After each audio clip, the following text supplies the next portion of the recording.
Hi, everybody. Michelle Conti here with Conti Law.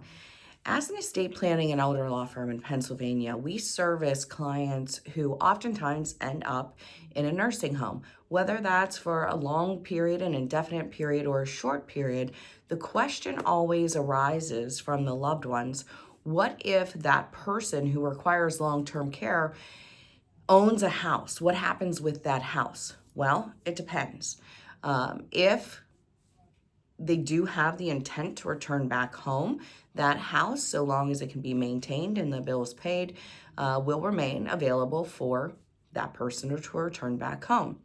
However, if they're in their indefinite period and there are no other assets to pay that long-term care bill, then the power of attorney will have to sell that real estate to allow the person to continue to receive care in a long-term facility.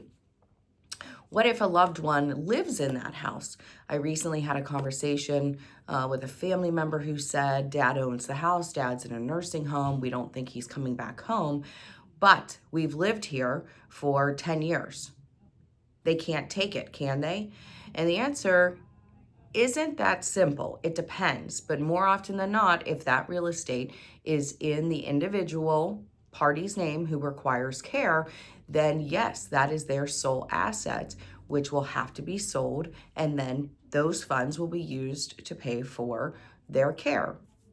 If they die, then the state of Pennsylvania can certainly place a lien on that property for the care and payment that the person has received during their lifetime.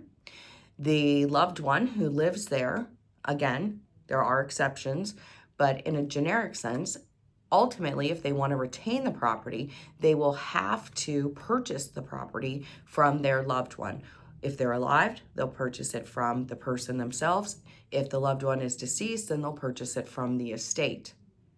But just because you live there doesn't mean it's your asset. If it's not in your name, it is not yours, and it's certainly countable for the person who is requiring care.